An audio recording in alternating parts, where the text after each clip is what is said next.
Hello, everyone. Welcome back to another Executive Table Talk, better known as ETT. My name is JT O'Donnell. I'm the founder and CEO of Work It Daily and the lucky host of this series. And today we are going to be talking about how to create and deliver a persuasive presentation. I think this is a hot topic these days. A lot of people have what I would call, social ADD, meaning really short attention spans. We're used to things moving quickly. So to be able to hold somebody's attention with a presentation, let alone be persuasive, is something that we all should care about, especially as we want to advance in our career. So with that in mind, let me bring up all of our amazing executives here today. Just a reminder, folks, these executives are here on LinkedIn. So I strongly encourage you to jot their names down, reach out to them, connect with them. Just remember to tell them that you saw them here on ETT. But I want to dive right into this because 30 minutes goes so fast with all of you. Carla, I'm picking on you first. Let's talk about what makes a great presentation. You came from the corporate world. You are now a professional stylist. I mean, image, persuading, professionalism, presentations, like you've got it all, my friend. So what can you share with us today? Well, there's a few things, JT, I want to touch on about presentations. So first, know your audience. I think by far that's the most important. You've got to know who you are presenting to, because people are different. If it is something that's a little bit more structured and professional, that's going to be a different presentation than something that's very casual. Also, think about the number of people, right? Because I do a lot of presentations, but so many of mine are one-on-one. But I also do presentations to very large groups. So you can run the gamut. You've got to know who your audience is and how big it is. To me, that's the first step. And I'll give you this little tidbit.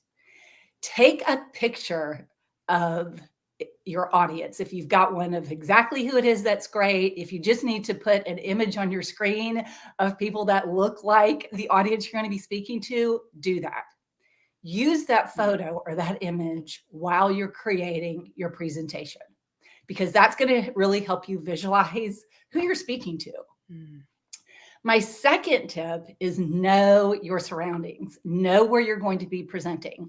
I've got a presentation in a couple of weeks, and Thursday, I'm going to go tour the facility.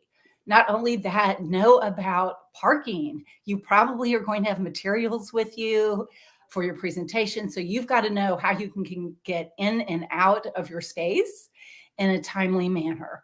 You need to know what kind of presentations you're going to have. Is this digital? Is it something where you're doing handouts? How many people will be there? Those are the kind of things that will make your presentation go very, very smoothly, because you don't want to be stumbling around the day of your presentation.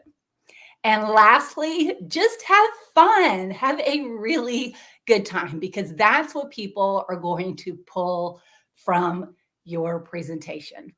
I'm sure some of y'all have been in presentations where maybe the speaker was kind of monotone, not a lot of inflection in their voice. Maybe they were checking their watch.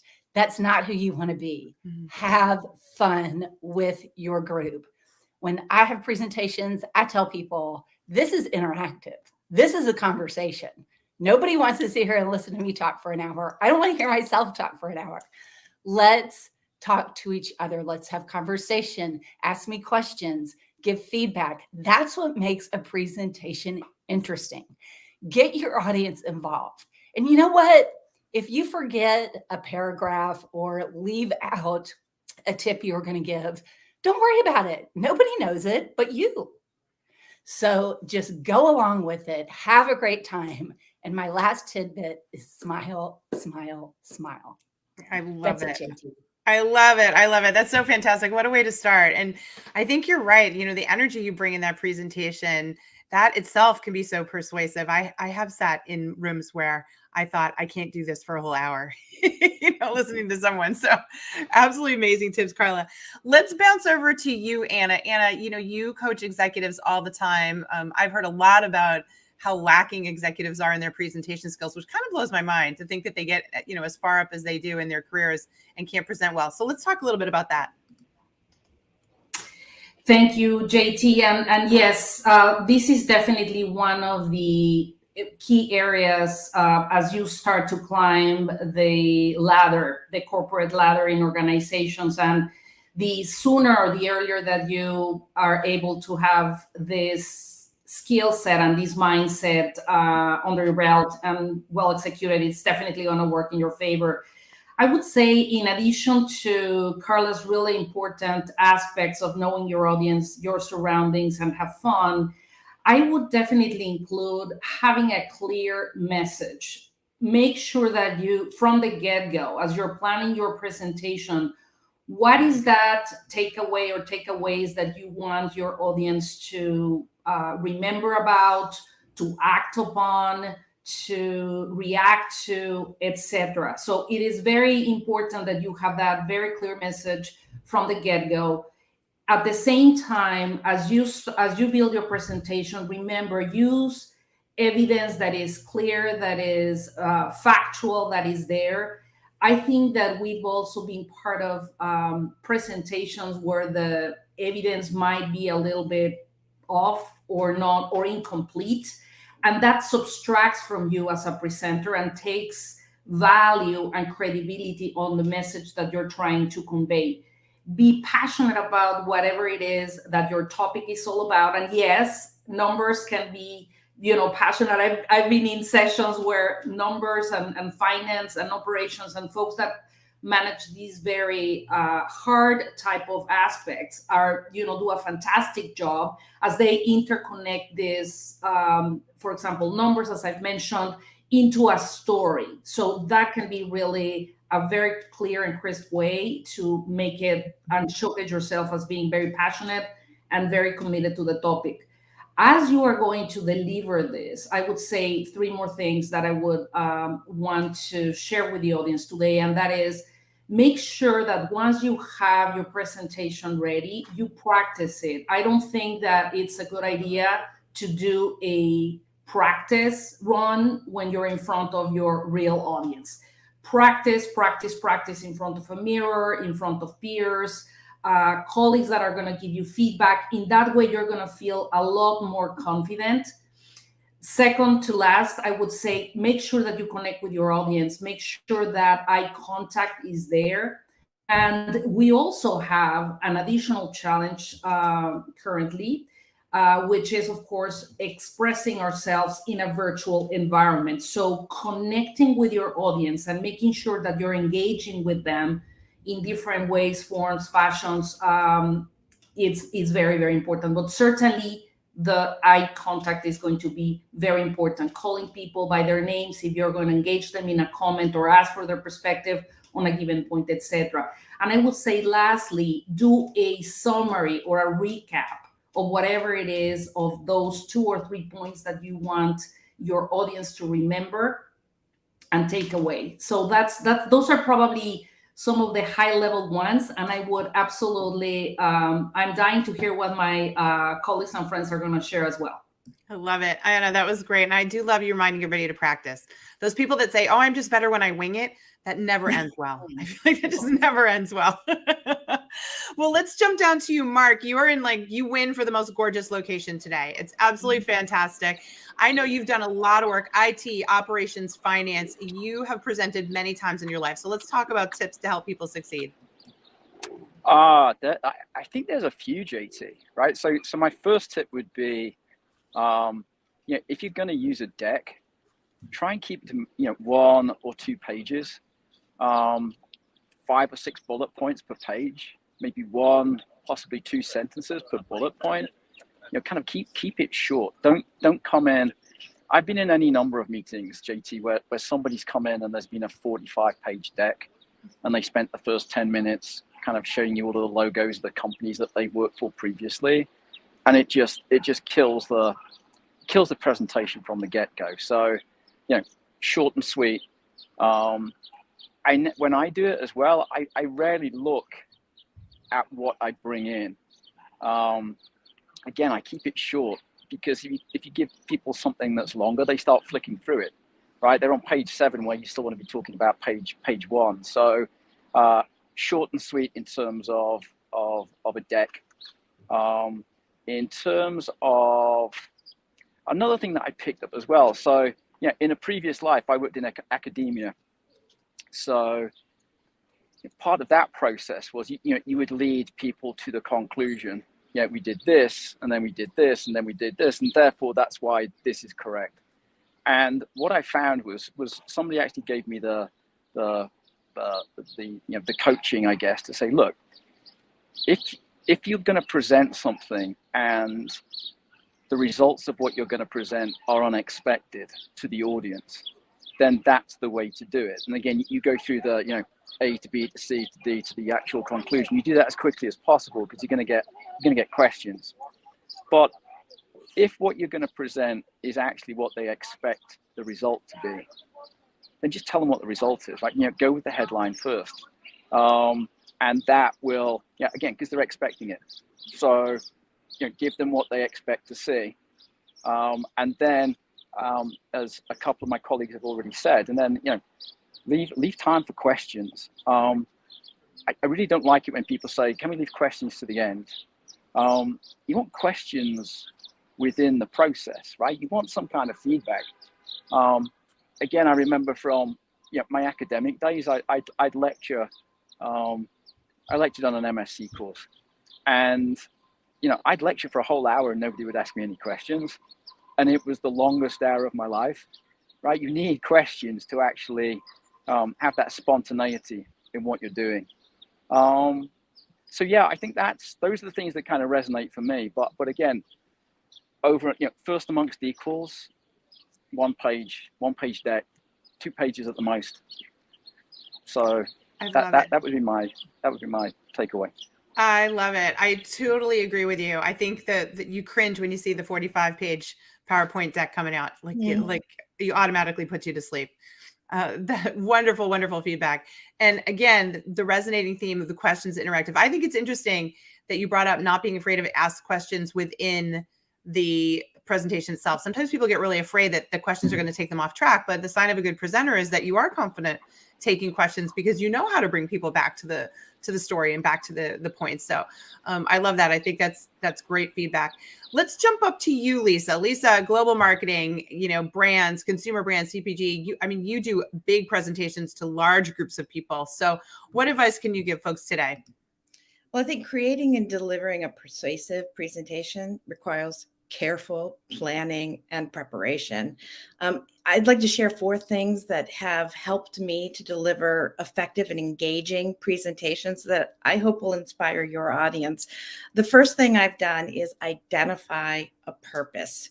So what do I want my audience to do, think, and feel as a result of my presentation, which is going to help you focus your content and deliver a clear message. So let me give you a few examples. If I want to provide insights, that's my purpose of my presentation, then my recommendation is going to be, my result is going to be recommendations. That's going to be the end result. If my purpose is going to educate the audience, then my result is going to be to provide some resources. Or if my purpose of the presentation is to do some relationship building, where it's either for myself or for the organization to build trust and credibility, then the result is going to be to share out my website or social media links so they can get to know me better. The second thing, and Carla did this so beautifully, is to know your audience. And I loved the putting up the picture. I'm going to go try that. So great suggestion.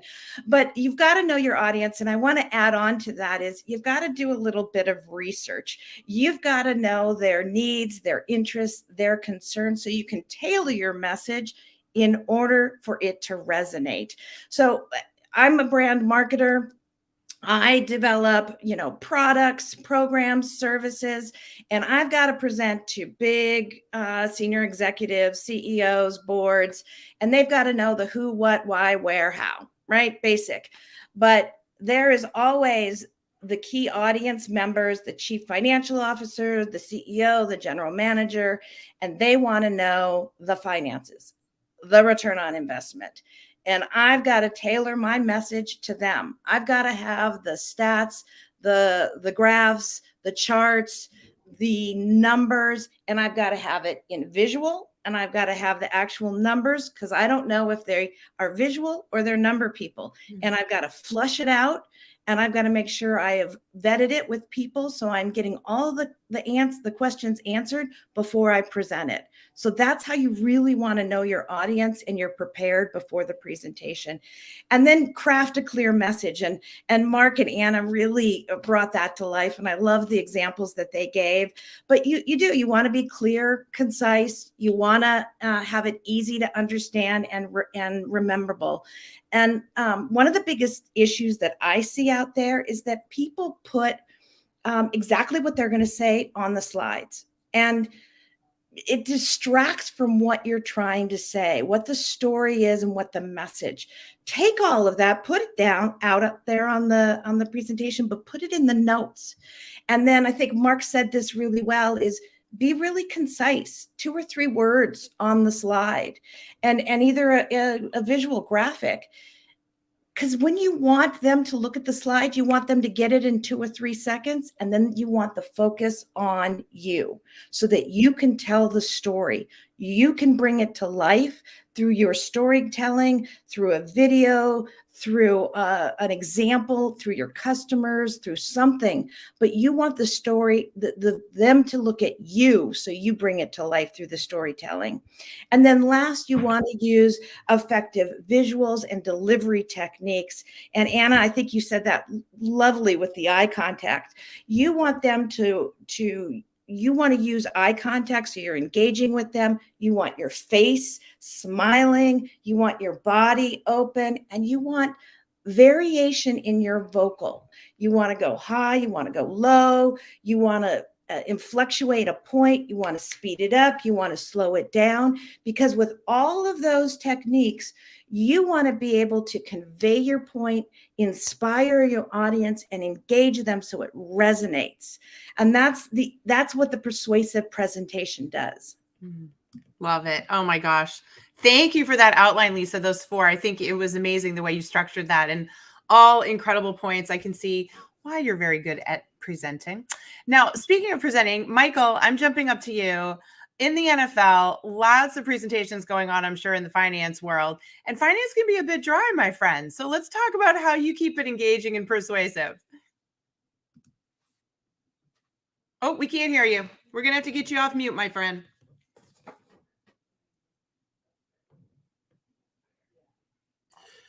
Thank you. Thank you so much, JT. And yes, as an executive, you always want your message to be clear and well detailed.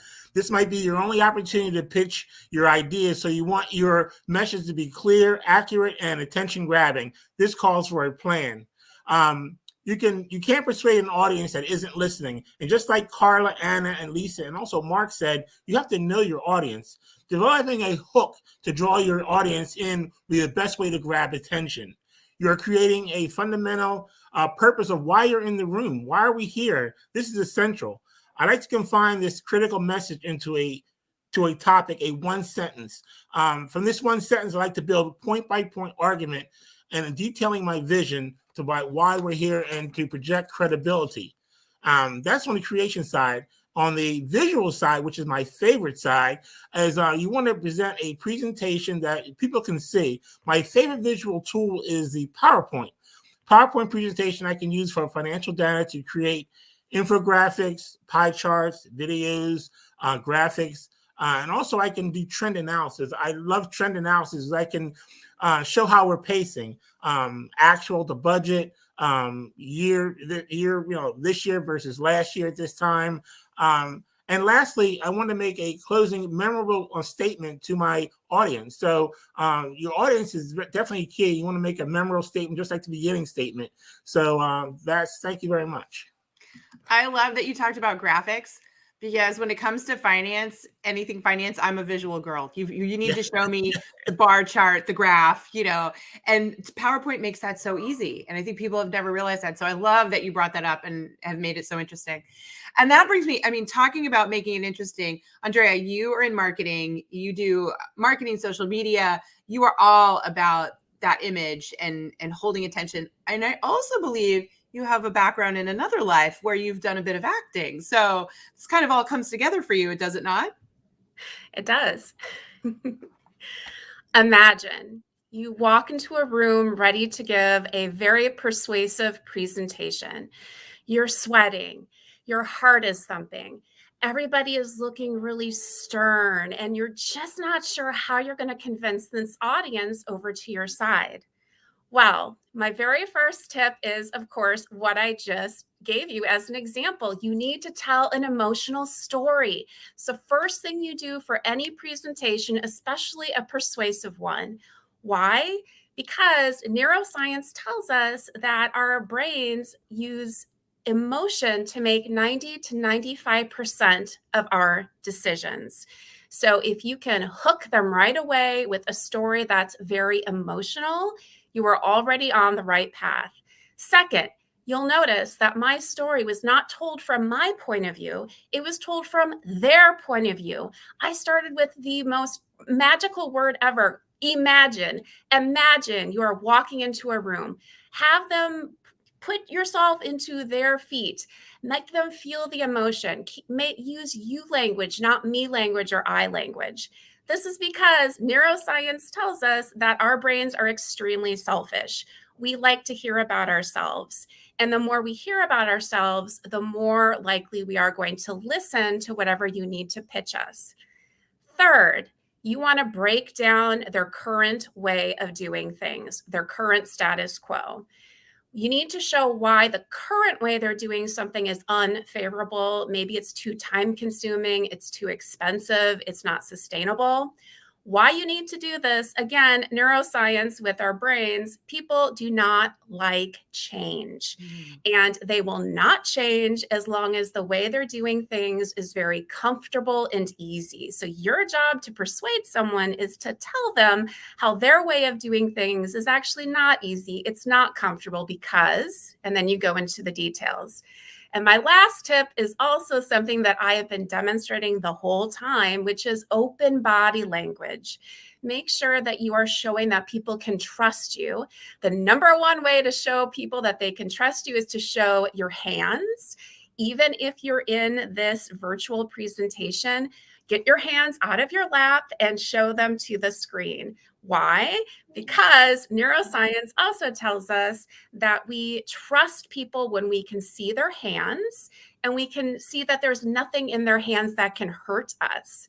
This is very primordial, that reptile brain, very instinctual, that no one ever realizes. So as a recap, tell an emotional story, tell it from their point of view, break down the status quo and the way they're doing things, and use open body language that shows trust. Oh my gosh, I love it so much. That was amazing. Yes, round of applause. Fantastic. Because we need people to see our hands. To me, so much of presenting is now happening like we're doing here. I would never have the opportunity and privilege to have as many great people get together as I do now, thanks to technology, putting you all here. But again, it takes really, people who really understand presenting. And I hope our audience sees that today. Every single one of these executives came prepared, right? Was animated and telling their story, their ideas, their tips. They were confident. They held your attention. You saw it today, folks. You saw what it takes to hold a persuasive presentation, and you can do it. That's the other thing, is that you can do it once you've seen these tips. I want to take a couple questions, but before I do that, I want to remind everybody, these executives are all experts for Work It Daily. I feel so lucky that they are executive experts over at Work It Daily. They write articles, they do these live sessions, they drop incredible content in their LinkedIn feeds. So if you're not following them, jot their names down right now, go find them on LinkedIn, send them a custom connection request, and let them know that you saw them on ETT, okay? That way they'll know that it's okay to accept that connection request. You're going to learn incredible knowledge bombs when you start following these folks. Now, we've had a couple questions here that I want to paraphrase, because a bunch of you talked about keeping the presentation short, and I fully agree, meaning not having too many slides and also having slides that had less text, more visual. But we're getting some pushback from the audience saying, but how is that possible? Like, how can you only have a 3-page deck? How can you only do a couple of things? I'd love to get your sense on that, folks. Does anybody want to answer? Lisa, you're nodding, so I'm going to have you jump in first. So I've done I put together 20-page brand marketing slides, and that's good for us as a working document in marketing. But when you share that out to the organization, they're not going to read a 20, 30 page marketing deck. And I synthesized that down into a one pager. I put it all into a one pager and send it out. And you've got to force yourself to do it, because your information is not going to be read. It just won't. And you have to figure out how you synthesize information down so people will read it. Because when you can get it down into 1 to 2 slides, then they'll read it. Then they'll open it up and they'll read it and they'll go, this is good information. And then they'll follow up and ask you more information. It's okay if you don't have everything down, because they'll follow up to ask you more information. Get it down, get the high points of what you want to communicate, and then let them follow up and ask you more questions. Yeah, I love it. I would agree with you. I also think, folks, how well you know your subject is proven by that. If you need to have so much detail on every slide and you're having to look at those slides, one can argue you don't know your subject well. So I think you want to remind yourself that you want all eyes on you during that presentation. And several of our teammates here mentioned that fact that too much text is going to have them jumping. I think Mark said it 7 pages ahead when you're still talking on slide 2, right? So you really want to think about control of your audience through that as well. Valuable steps. But other questions, let me just take a think. I want to say a couple of comments too. Mike said, Andrea, I just want to say this because I agree. I love how you opened this up and gets people to pay attention right out of the gate. I couldn't agree more.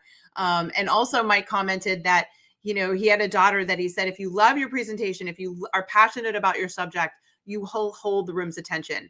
And again, we saw that here today. Everyone came excited to talk about this topic. And you just naturally, folks, you're engaged. You don't have to be perfect.